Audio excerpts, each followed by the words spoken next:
हाँ बच्चों, आज हम लोग बात स्टार्ट कर रहे हैं फिजिक्स के बहुत इंपॉर्टेंट कॉन्सेप्ट पर। लास्ट जो अपनी क्लास थी उसमें हम लोगों ने वेक्टर फॉर्म पर बात की। इसी के साथ हम लोगों ने डिस्कस कर लिया था प्रोजेक्टाइल मोशन। ठीक है, तो बेटा आज हम लोग ना सबसे पहले जो डिस्कशन कर रहे हैं वो कर रहे हैं बहुत इम्पॉर्टेंट चैप्टर पर, एक इम्पॉर्टेंट चैप्टर पर जो कि सिर्फ और सिर्फ जेई मेंस और नीट तक नहीं बल्कि ये एडवांस तक भी आपके काम आएगा। वो है रोटेशनल मोशन, जिसे अपन सिस्टम ऑफ पार्टिकल्स भी कह सकते हैं। और साथ ही साथ इसको हम लोग अगर इन शॉर्ट बात करें तो उसको हम लोग रिजिड बॉडी डायनेमिक्स भी कह सकते हैं। ठीक है ना, तो चलिए स्टार्ट कर रहे हैं। कुछ बेसिक पैटर्न्स पर पहले हम लोग बात करेंगे, ध्यान से सुनना, ध्यान से समझना। सुनिए,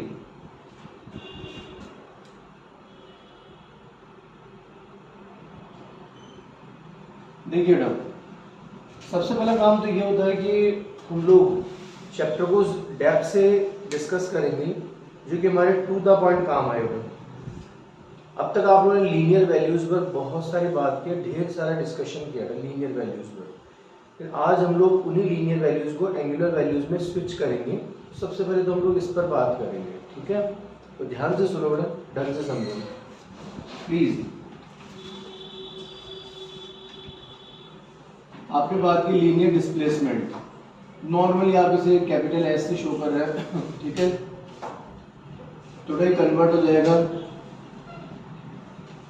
एंगुलर डिस्प्लेसमेंट में। लीनियर डिस्प्लेसमेंट किसमें कन्वर्ट होगा? तो एंगुलर डिस्प्लेसमेंट। ठीक है,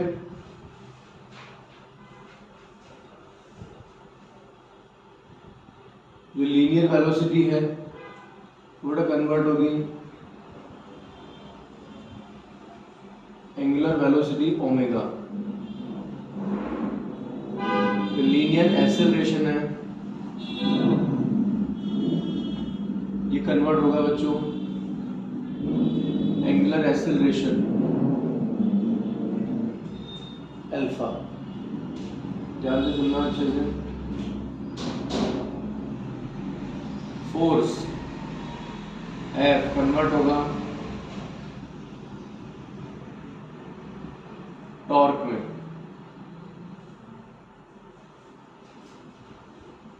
लीनियर मोमेंटम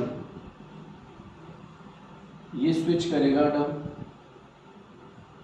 एंगुलर मोमेंटम, जिसको हम लोग जे या फिर कैपिटल एल से रिप्रेजेंट करते हैं। ध्यान सुनना, बहुत ज़्यादा इंपॉर्टेंट फैक्टर होता है। ठीक है, लीनियर मोमेंटम कन्वर्ट होगा एंगुलर मोमेंटम में। ठीक है बेटे, तो ये कुछ बेसिक मीनिंग्स हैं। ओके, मास जिसको हम लोग इनर्शिया भी बोलते हैं, इनर्शिया का रिप्रेजेंटेटिव है, ये कन्वर्ट होगा मोमेंट ऑफ इनर्शिया में।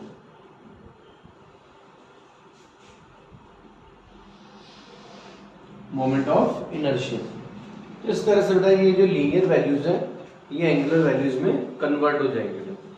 तो जो भी लीनियर वैल्यूज हैं आज तक आप लोगों ने पढ़ी, यूज की, काम में ली, ये सारी की सारी एंगुलर वैल्यूज में किस तरह से कन्वर्ट होगी, समझ में आ गई बात? पोटेंशियल कोई दिक्कत वाली बात है? कंफर्म? चलिए, बहुत ही बढ़िया। अब बच्चों कुछ इनको थोड़ा और डेप्थ से डिस्कस करें। अब जैसे हमारी लीनियर वेलोसिटी है, दिमाग लगाना, ढंग से सुनना है। अब लीनियर वेलोसिटी क्या होती है? Differentiation of linear displacement with respect to time. Yes और नो? तो बच्चों इसी सेगमेंट में ओमेगा पर बात करें तो angular velocity omega that is equal to differentiation of angular displacement with respect to time. Yes और नो? पोटेंशियल इजीली ध्यान हो जाएगा, ध्यान देना बेटा। एक्सेलरेशन क्या होता है? Differentiation of velocity with respect to time. तो लीनियर वेलोसिटी में रेट ऑफ चेंज है तो लीनियर एक्सेलरेशन आ गया, पोटेंशियल नहीं बेटा। इसी को हम लोग ये भी लिख सकते हैं d2s/dt²,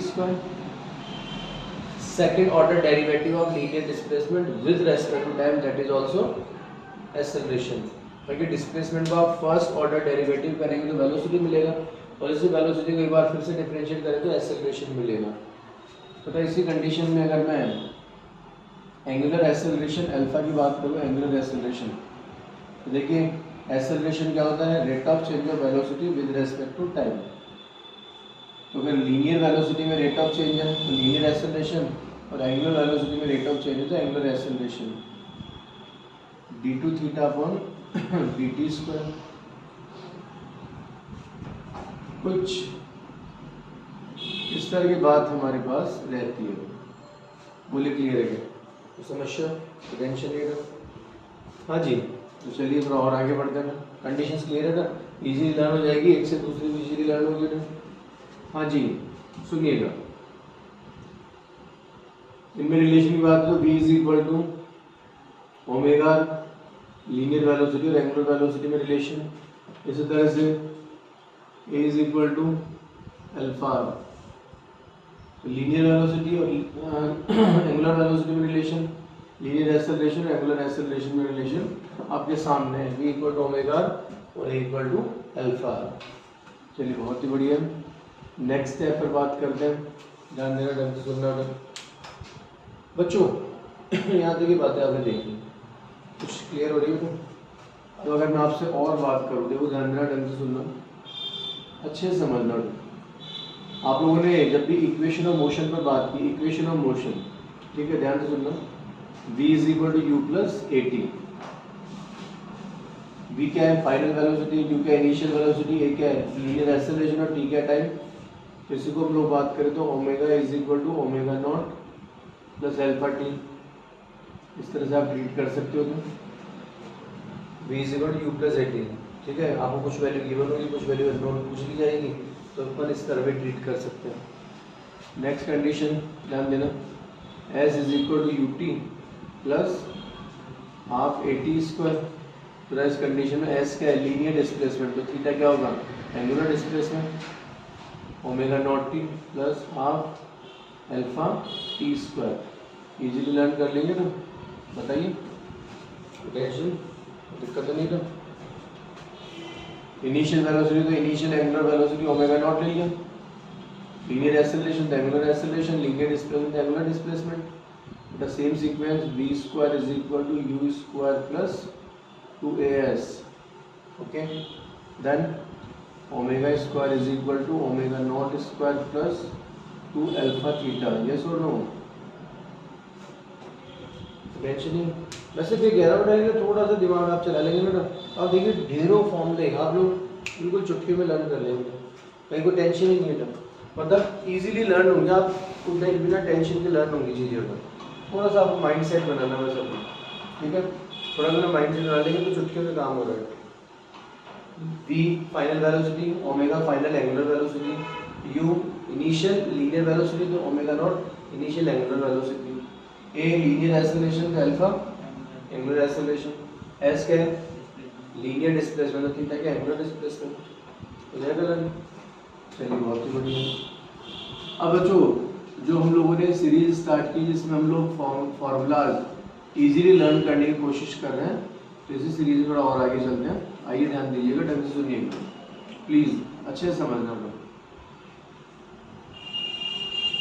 बेटा फोर्स का सबसे सिंपलेस्ट फॉर्मूला क्या है, force is equal to mass into acceleration. होता ही नहीं होता, बताइए, ऊपर है ना। तो जब अगर मैं इसी सीक्वेंस में टॉर्क पर बात करूं तो tau is equal to I alpha, हो जाएगा लर्न, कोई दिक्कत नहीं। F is equal to M, force is equal to mass into acceleration. The force का रिप्लेसमेंट फॉर्म हुआ टॉर्क, फिर एम मास इनर्शिया का मोमेंट ऑफ इनर्शिया आई, और लीनियर एक्सेलरेशन का angular acceleration. Then same sequence बच्चों याद है क्या, F is equal to rate of change of linear momentum with respect to time, याद है नहीं हम बच्चों, tau is equal to dj by dt या फिर dl by dt।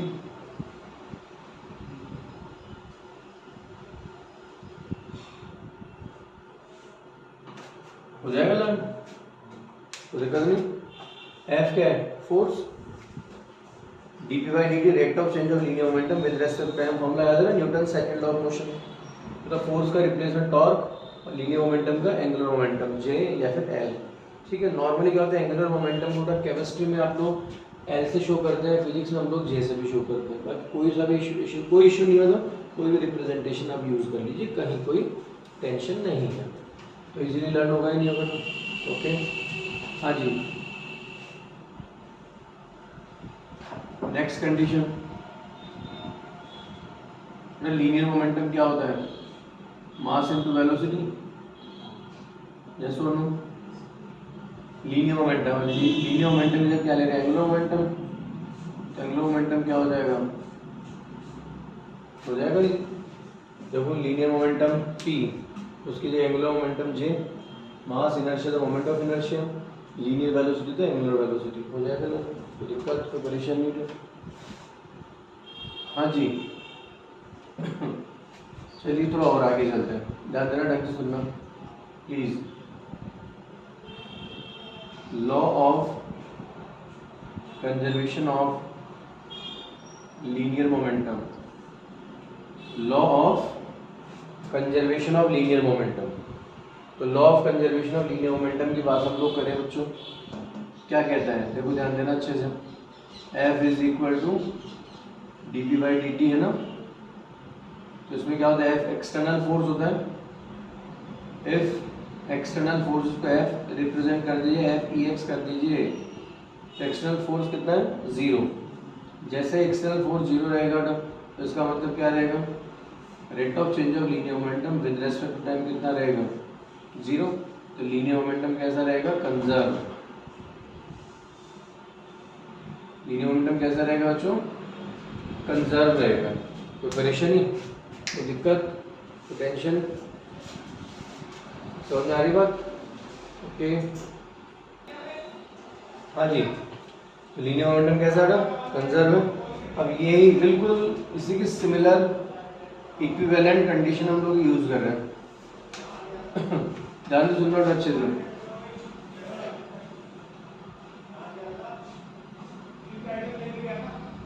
Law of conservation of angular momentum, तो एंगुलर मोमेंटम कंजर्वेशन में बात कर रहे हैं, ध्यान देना। टाउ इज इक्वल टू क्या होता है, D J upon D T होता है, क्या होता है, पढ़ा था ना मैं। इफ टॉर्क मतलब एक्सटर्नल टॉर्क रिमेन जीरो, देख सकते हैं आप लोग बच्चों, यहाँ पर फोर्स जीरो किया तो वहाँ टॉर्क जीरो किया, ठीक है। इनकेस अगर टॉर्क आपने जीरो किया तो इस कंडीशन में क्या रहेगा, rate of change of angular momentum with respect to time कितना है, जीरो। उसका मतलब जे कंजर्व हो गया, यस और नो। इसका मतलब initial is equal to final, कह सकते हैं, नहीं कह सकते। इस रिजल्ट का आप यहाँ भी यूज कर सकते हैं, P initial is equal to P final, yes no, tension है। सेम सीक्वेंस, ध्यान देना बेटा, काइनेटिक एनर्जी में बात कर रहे हैं। अब देखिए लीनियर काइनेटिक एनर्जी क्या हो जाएगी, हाफ एम वी स्क्वायर। बच्चों एक ऐसा फॉर्मूला है, जनरल फॉर्मूला है जो तुमने खूब जम के काम में लिया, बहुत यूज किया है इस फॉर्मूले में, ठीक है, हाफ एम वी स्क्वायर। अब इसी सीक्वेंस में rotational kinetic energy, angular kinetic energy क्या हो जाएगी, हाफ आई ओमेगा स्क्वायर, हो जाएगा नहीं हो जाएगा। एम मास, इनर्शिया तो इसकी जगह कौन आ गया, मोमेंट ऑफ इनर्शिया, और लीनियर वेलोसिटी की जगह एंगुलर वेलोसिटी ओमेगा, यस और नो। तो ये बहुत सारे छोटे छोटे रिजल्ट्स हैं जो कि आपके लिए हेल्पफुल है, ठीक है। इनको दिमाग में बिल्कुल अच्छे से आपको डाइजेस्ट करके रखना है। तो बेटा चैप्टर का काफ़ी बड़ा अमाउंट हमारे पास आ चुका है, अब हम लोग पर्टिकुलर टॉपिक्स पर हम लोग और इनपुट करते हैं, ध्यान देना अच्छे से सुनिएगा। हाँ जी, अब हम लोग बेटा बेसिक फोकस करेंगे मोमेंट ऑफ इनर्शिया के कुछ स्टैंडर्ड रिजल्ट्स पर, ठीक है। चलिए स्टार्ट करते हैं।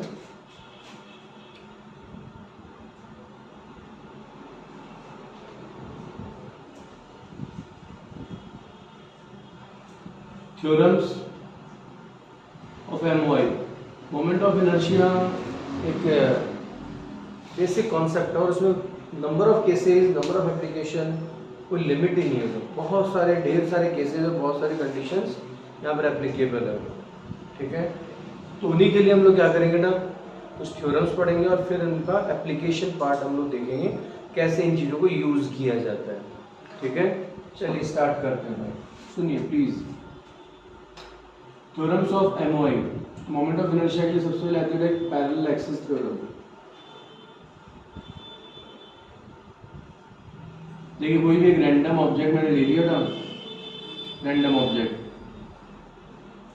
अभी रैंडम ऑब्जेक्ट है, इसमें ऑब्जेक्ट का मास है m।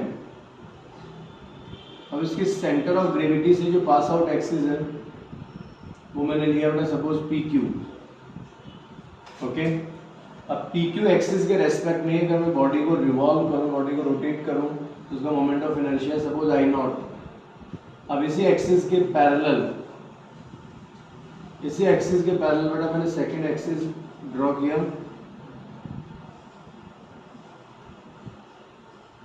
P1 Q1। तो सेम एक्सिस PQ के पैरेलल मैंने सेकंड एक्सिस लिया P1 Q1, और अगर मैं इसी बॉडी को P1 Q1 के रेस्पेक्ट में रोटेट करूं तो मोमेंट ऑफ इनर्शिया कितना है I। दोनों पैरेलल एक्सिस में जो गैप है वो गैप मैंने कितना लिया सपोज D। सुन रहे हैं आप लोग? तो इस कंडीशन में पैरेलल एक्सिस थ्योरम में क्या वैल्यू गिवन है, I0 आपके पास है और I अगर अननोन हो, I0 आपके पास और I की वैल्यू अननोन है बेटा, तो इस कंडीशन में I is equal to I0 plus MD square. This is the standard result. इसकी हेल्प से अगर बेटा मान लीजिए आपके पास I0 की वैल्यू गिवन है और आपसे I की वैल्यू पूछ लिया बेटा, सेकंड एक्सिस पूछ लिया, तो रिक्वायर्ड वैल्यू हम कैसे काउंट करेंगे वो देख। नेक्स्ट है बेटा परपेंडिकुलर एक्सिस थ्योरम।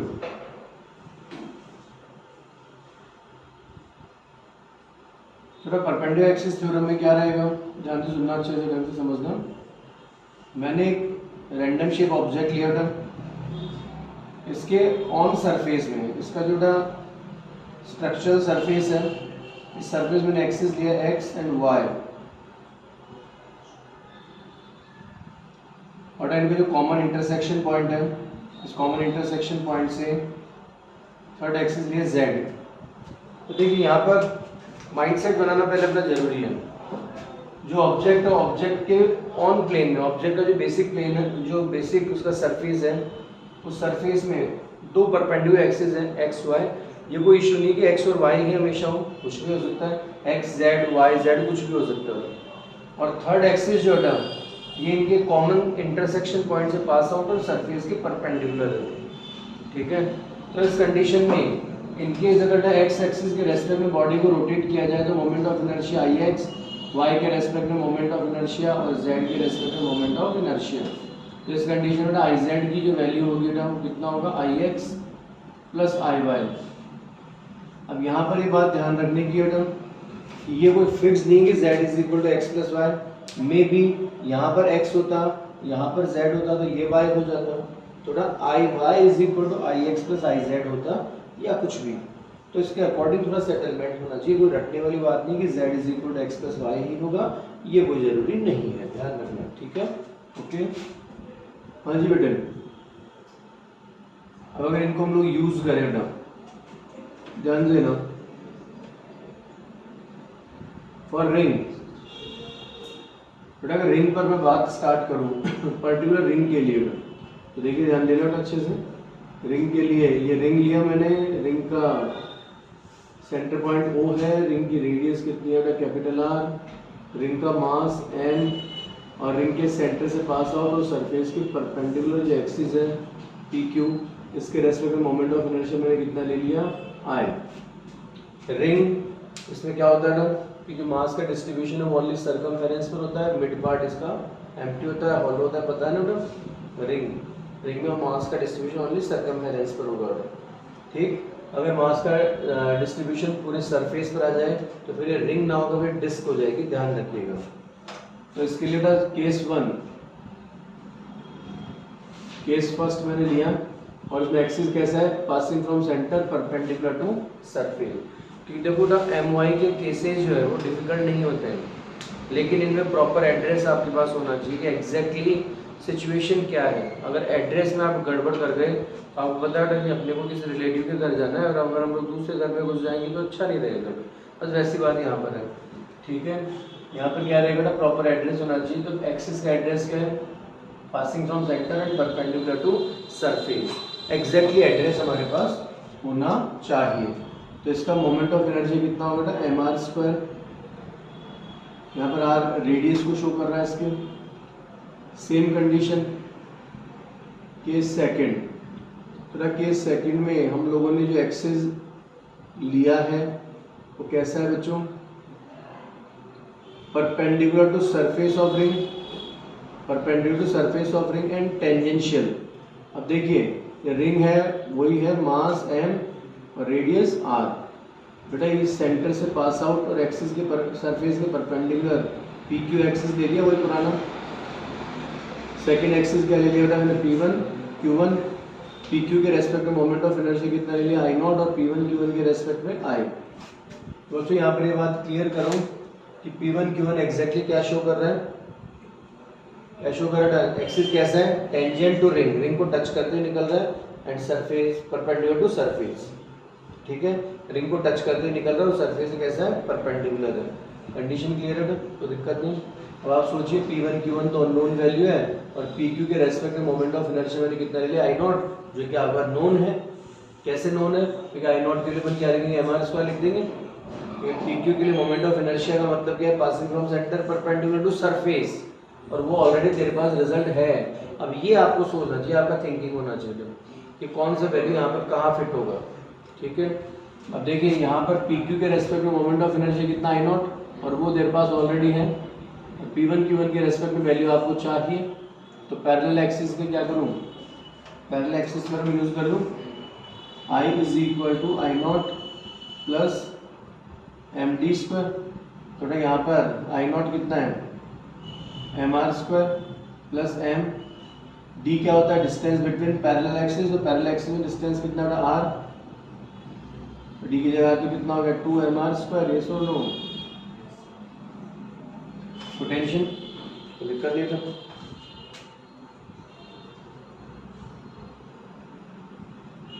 बेटा ये जो IZ equal to IX plus IY वाला रिजल्ट मैं यहाँ लिख देता हूँ।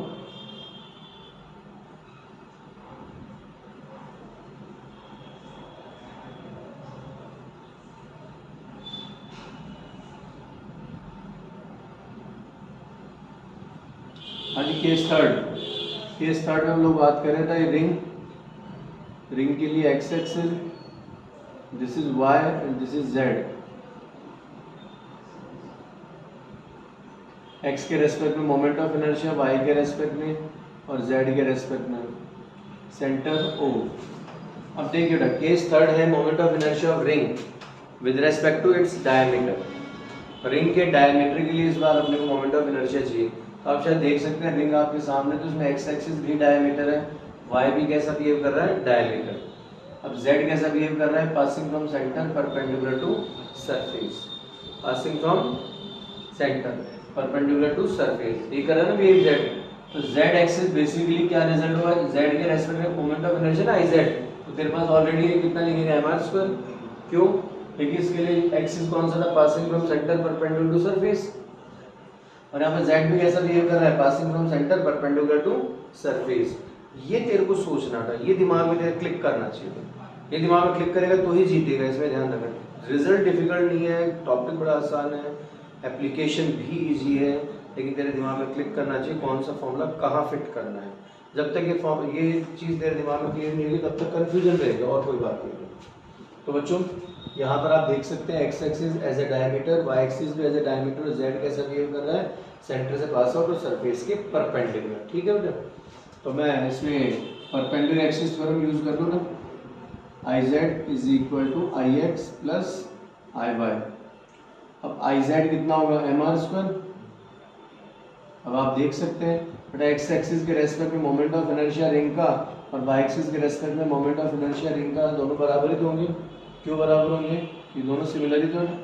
तो आई एक्स और आई वाई दोनों को अगर मैं आई एज्यूम करूँ तो 2i हो गया, आई प्लस आई 2i, ऐसे आई कितना हो गया mr square by 2। This is the result of moment of inertia of ring with respect to its diameter. अगर कभी रिंग का डायमीटर के रेस्पेक्ट में मोमेंट ऑफ इनर्शिया पूछ ले जाए तो आपके सामने है रिजल्ट, समझ गए, दिक्कत परेशान नहीं था। इसी सीक्वेंस में अगर हम लोग आगे चले बच्चों, केस 4, इस तरह केस 4 की बात करें तो ध्यान देना, अच्छे से ढंग से सुनना।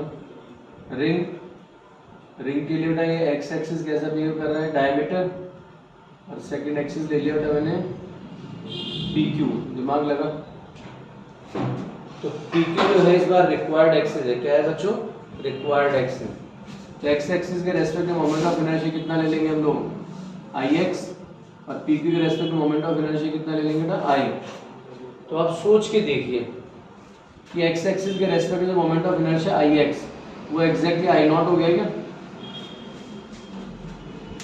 क्योंकि रिंग के लिए एक्स एक्सिस डायमीटर का बिहेव कर रहा है, और डायमीटर के लिए मोमेंट ऑफ इनर्शिया है तेरे पास mr स्क्वायर बाई 2, और सेकंड एक्सिस जो pq कैसा बिहेव कर रहा है, tangent to ring and in its surface, ठीक है। pq एक्सिस कैसा बिहेव कर रहा है, रिंग को टच करते निकल रहा है और इसके प्लेन में अवेलेबल है, ठीक है।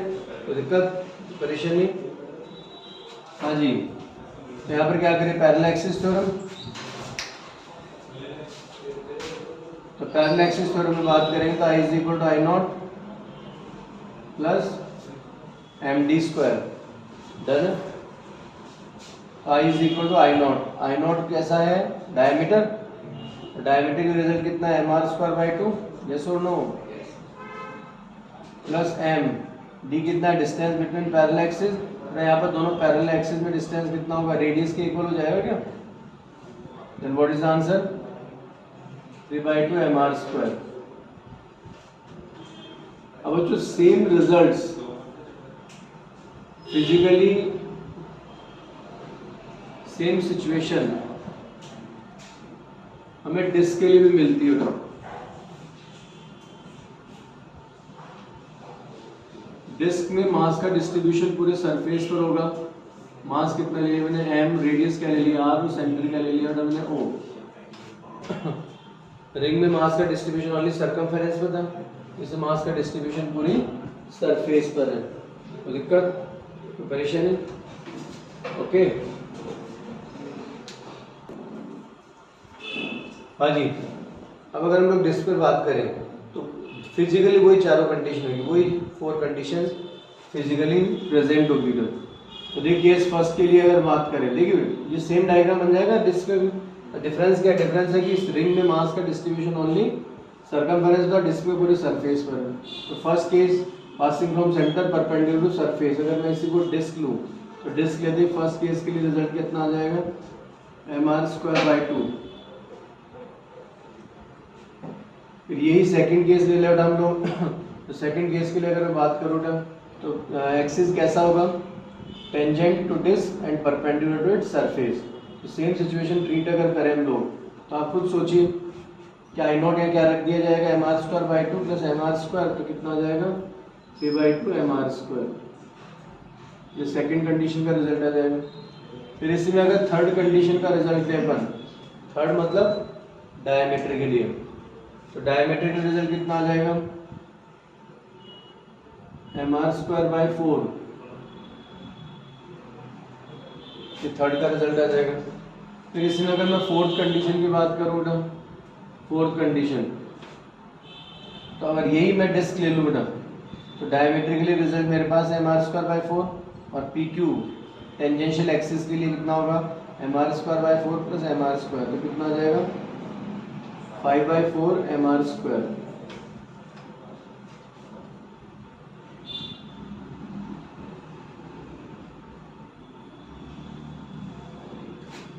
ये डिस्क के लिए चारों केस हमारे पास अवेलेबल हो जाएंगे, कोई दिक्कत कोई परेशानी नहीं।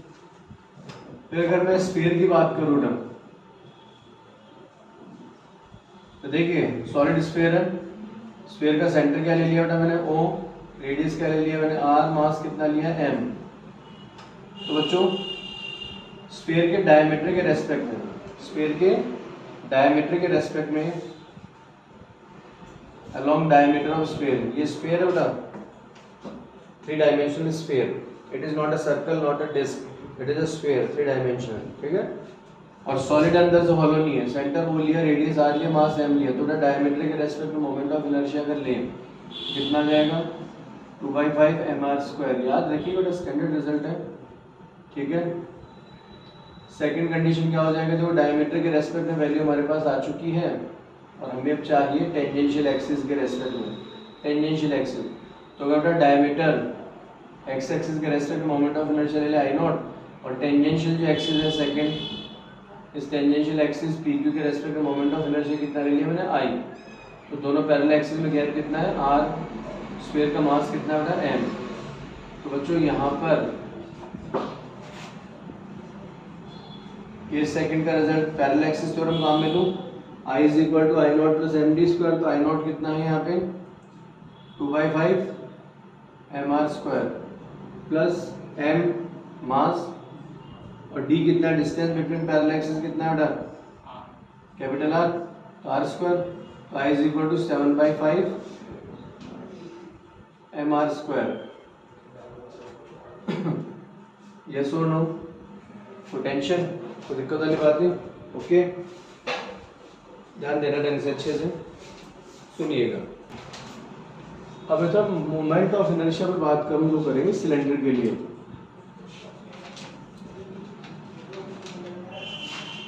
ध्यान से सुनना प्लीज। तो ये मैंने एक सिलेंडर कंसीडर किया,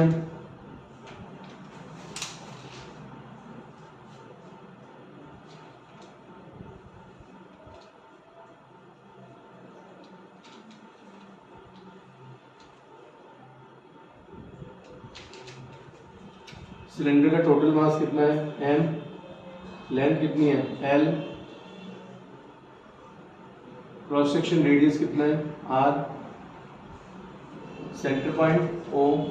अब ध्यान देना बेटा सिलेंडर के एक्सिस के परपेंडिकुलर और सेंटर से पास आउट, प्लीज ध्यान देना, passing from centre and perpendicular to its length, cylinder के सेंटर से पास आउट और उसके एक्सिस या फिर लेंथ के परपेंडिकुलर जो एक्सिस है पी क्यू, इसके रेस्पेक्ट में अगर हम लोग बेटा सिलेंडर को रोटेट करें तो मोमेंट ऑफ इनर्शिया कितना हो जाएगा इसका बेटा, I is equal to m r²/4 plus l²/12। याद रखना बच्चों, इंपॉर्टेंट रिजल्ट है, okay. Passing from centre and perpendicular to its length और axis, m r²/4 plus l²/12। हाँ जी, ये सेकंड। अब अगर यहीं पर ध्यान देना बच्चों, ये सिलेंडर देखिए सेंटर से पास आउट और लेंथ के परपेंडिकुलर, सेंटर से पास आउट और लेंथ के परपेंडिकुलर जो एक्सिस है पी क्यू, इसके रेस्पेक्ट में मोमेंट ऑफ इनर्शिया अपन कितना ले लेंगे इस बार आई नॉट, और आई नॉट के लिए तेरे पास ऑलरेडी है ये वाली वैल्यू रख देगा। अब यहाँ टारगेट एक्सिस कौन है, टारगेट एक्सिस है P1 Q1, तो P1 Q1 का क्या बिहेवियर है, tangent to any one cross section of cylinder. बच्चों अगर मान लीजिए ये अगर सिलेंड्रिकल सरफेस है सेम सिलेंडर है तो इसके जब तक सेंटर से पास आउट और एक्सिस के परपेंडिकुलर लेंथ के परपेंडिकुलर जो हमारे पास एक्सिस है passing from centre and perpendicular to its length, तो ये रिजल्ट हमारे पास है। और इस बार टारगेट क्या हो गया, अगर ये सिलेंडर है तो ये एक्सिस है, क्या हो गया tangent to any one cross section, किसी भी क्रॉस सेक्शन को टच करते हुए निकल रहा है, तो लेंथ के परपेंडिकुलर तो अपने आप हो ही गया, तो इसके रेस्पेक्ट अगर मैं घुमाऊंगा तो मोमेंट ऑफ इनर्शिया हमारे पास कुछ बनेगा, ठीक है। तो बेटे इसके रेस्पेक्ट में मोमेंट ऑफ इनर्शिया आई, दोनों पैरेलल एक्सिस में गैप कितना है L/2, तो I is equal to I naught plus md²। तो देखिए I is equal to I naught हमारे पास है कितना है m R square by 4 plus L square by 12 plus M. D कितना डिस्टेंस बिटवीन पैरेलल एक्सिस, तो पैरेलल एक्सिस में गैप कितना एल बाई 2, तो एल बाई 2 स्क्वायर, तो एल स्क्वायर बाई 4 हो गया। बताइए डी कितना है एल बाई 2, एल बाई 2 तो एल स्क्वायर बाई 4, तो आई इज इक्वल टू कितना हो गया एम, दोनों से एम कॉमन ले लिया, R square by 4 plus L square by 12 plus L square by 4, तो एल स्क्वायर कॉमन ले लो तो 1/12 प्लस 1/4 आ जाएगा क्या? बताइए बेटा, दोनों से एम कॉमन ले लिया, R square by 4 L square by 12 plus L square by 4। इसी को अगर बेटा हम लोग कम्प्लीटली सॉल्व कर दें तो I is equal to M R square by 4 plus L square. अब देखिए 12 एलसीएम ले लेंगे आप लोग, तो ऊपर क्या रहेगा बेटा 12 एलसीएम ले लेंगे ना, कितना रहेगा 4/12, तो 1/3 हो जाएगा क्या, एल स्क्वायर बाई 3। ये सो लो, तो टेंशन नहीं। ये हो जाए हमारे पास केस सेकंड है इसका। अब केस थर्ड ले लेते हैं। केस थर्ड क्या है, सिलेंडर।